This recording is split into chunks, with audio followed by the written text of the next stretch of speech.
ตัวมีแต่ผู้กินระวังเด้ออย่ากินหลายเด้อเป็นหยังคันกินหลายเป็นหยังเจ็บท้องเจ็บท้องนะกินหลายบ่ห้ามเด้บ่กินหลายเด้อกินหลายสิเจ็บท้องเห็นว่าว่ามันสิเจ็บท้องเนาะครับกันคาเวียไปเป็นน้องมันทีมซ้ำอันนี้ด้วยสันจักซีนีบจะได้ไปเป็นน้องไว้ที่อยากใส่จิ๊บคือโบอันเนาะโบติดผมเพิ่นบ่มีโบเพิ่นเอาอันนี้เฮ็ดโอ้ยตอนดีตนละเดี๋ยวมาอื่นมาฮื้อบ้านน้องไปในเมืองไปซื้อให้น้องก่อนเอางามๆคือกับคนงามเลยให้สมกับคนงามอ่ะโอเคไปแล้วติดเสหูจะว่า ติดเสหูน้องบุญเบิ้งขนตาเราคือแบบขนตาเหี่ยวลิ้น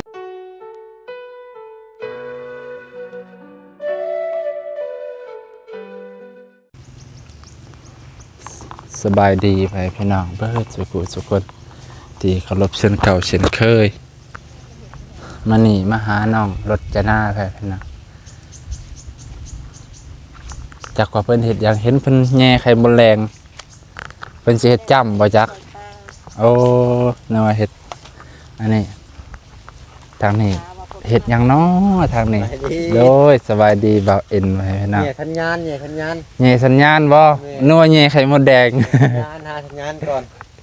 แถวนี้หาสัญญาณอย่างเนาะบากขนาดเรามีเลยแต่ว่าพอเล่นนั้นได้ไปพี่น้องแต่ว่าอัปโหลดนี่ก็สิลำบากแน่ชี้เบิ่งแต่ละคลิปนี่บ่ได้ไม่คล้องง่ายๆพี่น้องเนาะลำบากขนาดลำบากเพราะว่าถ่ายคลิปอยู่พี่ต้องแลนเขาไปในเมืองหลายกิโลเติบพี่น้อง10 กว่ากิโล10 กว่ากิโลทางดีกับบ่ว่าเนาะแม่นทางมันค่อนข้างจะยากหลายทางมัน13 กิโลโอ้ไปหาลักเล็กเนาะเดิน13 กิโลทางดีเบิดไปพี่น้องยังทางยากยังได้ทางยากก็เลยแลนรถใหญ่นี่ยากค่ารถจักรนี่พอไว้อยู่พี่น้องรถใหญ่นี่โอ้แลนไว้ก็ช่วงล่างนี่เข้าใหม่กันเฮาจะไปมันก็เติมน้ำมันอีกได้บาดแลนไปแลนมากอะน้ำมันกับเบิดช่วงล่างกับพังเติบเลยพี่น้องเอาสู้26 กิโลได้จะ6 กิโลโลคลิปซื้อได้น้ำมันก็สิไปเบิดเติบหนึ่งเนาะขี้พุ่นกับป้าตัวถ้าบ่ใส่หมวกกันน็อกนี่ได้เป็นฝรั่งกลางป่าแล้วมากับไผจำมื้อนี้มาผู้เดียวเลยเนาะเลยสบายดีน้องโดยสิไปใช้นี่ไปเอาพริกไปเอามักพริกจะไม่เห็ดจ้ำนี่บ่ก้อยเนาะเห็ดยังร้อยสบายดีล่ะสบายดีน้องไปใส่น้องนดอยู่เฮือนคือบ่เห็นเป็นนอนบ่โอ้คักเถอะวะทุของผู้ใดนี่ร้อยของไม่เท่าเฮ็ดจังสี่ได้บ่ปาตกเป็นตา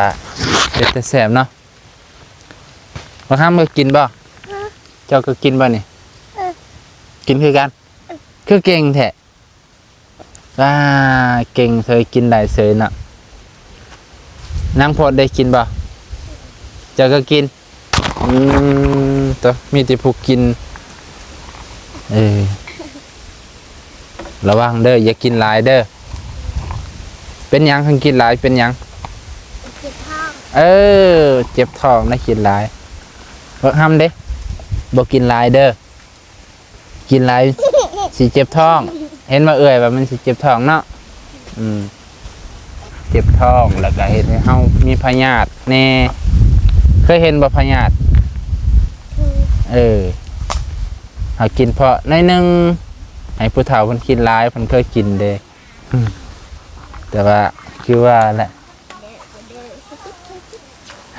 หาหมดสมใส่บ่แม่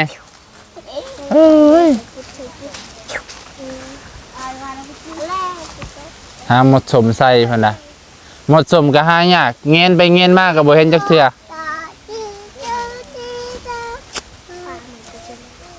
ฮะกล่องเท่านี้มืดบ่ได้มืดเด้อันนี้มีเถ่าบ่ลอยได้ใช่นั่น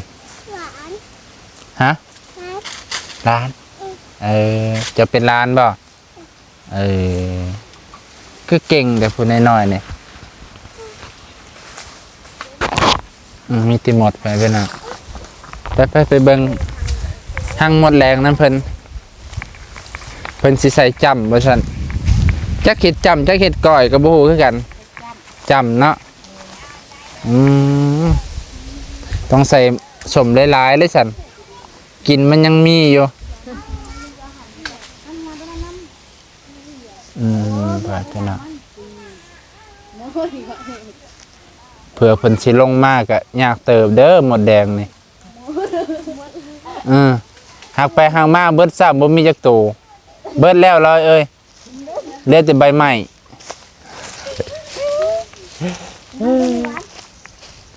เหลือแต่ใบไม้หมดแดงสูงก็ยังไข่อยู่เด้อ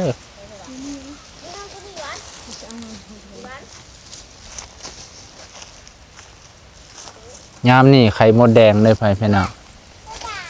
สุดยอดได้ไข่มดแดงยามนี่เดือน4เดือน5แห้งไข่มดแดงอันใหญ่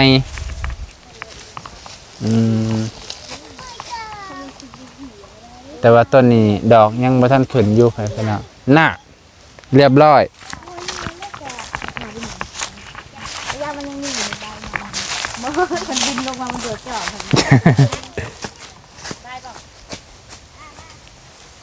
คุใส่ไม่เท่าเลย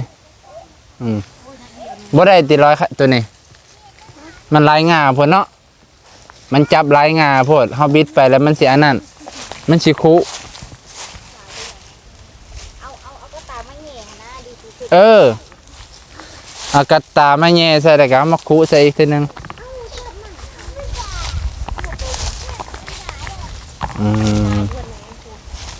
กระตายอยู่เฮือนแม่ไปเอา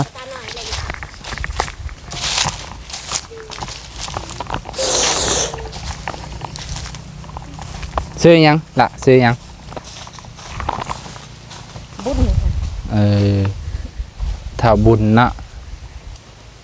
บ่ได้ไปเฮียนยังหน่อยอยู่2 ปีปลาย2 ปีปลายเป็นหูเราเทิงเราลุ่มนี่เนาะบ้านลุงตอบบ่เป็นว่าเราเทิงบ่ได้ว่าอยู่หนักตาคือบ่คือทางนี้คนทางใดพอเพิ่นคนในบ้านนี่แหละคนบ้านกะลากพอรับเทิงในแล้วลุงแม่เป็นลูกแม่นี่บ่เป็นลูกแม่เขาเป็นลูกแม่แม่มาพวกคนรับเทิงคือดีแท้มาเทิงแล้วจะเขาได้ปีแล้วต่อใส่แนวเครื่องครัวหัวหอมคักๆนี่คักอยู่เพิ่นน่ะถ้าบ่ใส่ซำนี้เนี่ยบาดต่อใส่อีกจำส่วนหลายเพิ่นมากินจำได้ทางเขตเนาะเอาปลามันจะใช้มั้ยซื้อบ่ปลาซื้อเพิ่นไปซื้อปลาเขา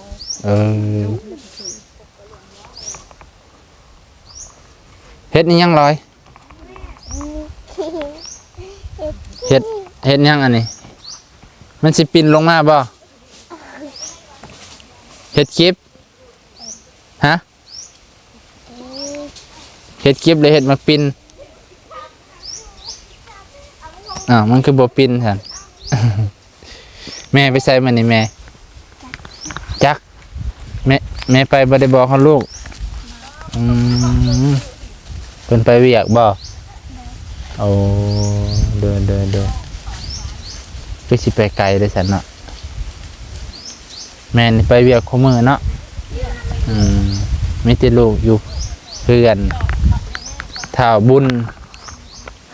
ถ้าบุญกับน้องพดก็มืดแต่คือกับอีร้อยว่าแหละโทรศัพท์เบานี่มืดตกลงเช่นยังเห็ดดองใหม่บ่ฮะ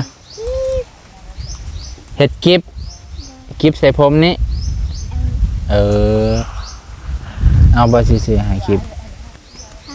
เอาสีหยังสีชมพูเบิ้งมาหนาก่อนคันมาเอาจักนั้นสองน้องน้ำเนาะเพิ่นอยากได้กิฟต์เป็นเนาะนะว่าเพิ่นสิได้อยากได้ดอกไม้คือบ่าวนงนี่เอาบ่ดอกไม้เป็นนี่ เบิ่งนี่ ดอกไม้ติดบุญติดไว้คือเก่าจังได๋ขาเมื่อเขาสิเก็บเอาอีก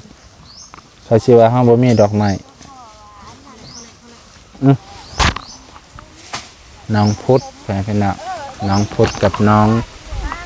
นุ่นแม่นบ่ฮะน้องนุชพุทธน้องพุทธกับน้องนุชหมดแดงครบแล้วบัดนี้ผู้นั่งซื่อๆก็ยังครบเลยเด้อทางนี้ก็ ใครแต่ว่าใส่ทรงมิดชิดใส่อันนี้บ่โอ้ยเป็นน้องกิบสินีผมนี่ให้เบิ่งนี่ติฮะนี่บ่ได้แล้วมันบ่มีอัน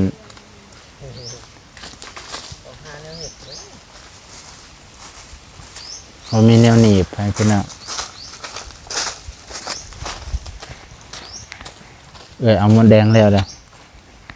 ตัวอย่ากินหลายเด้อของดิบได้ร้อยเด้อจะไหนเป็นพยาธิเด้อหลายเด้ออย่ากินหลายเด้อกินน้อยนึงกินหลายมันสิบ่งามได้มันสิบ่สวยเข้าใจป่ะ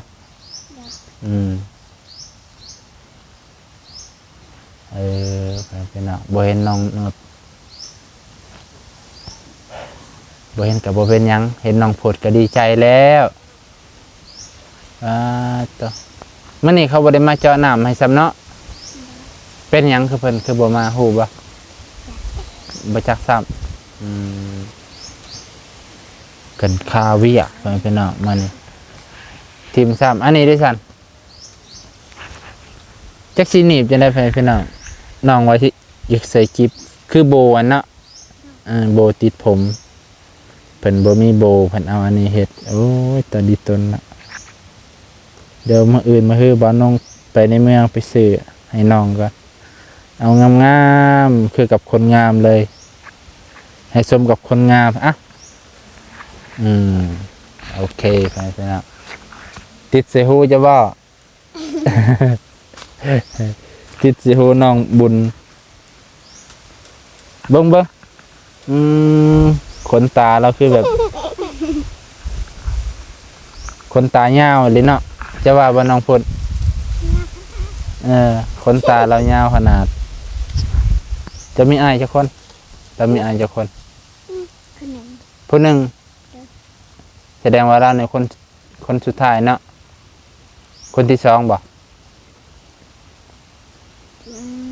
แล้วก็มีบ่จักคนช่องเราเป็นคนที่ชาม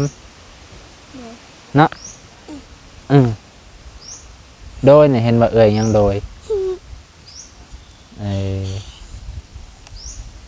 มันน่ะบ่ฮู้ว่า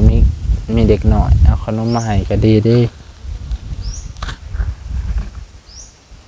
เนาะโดย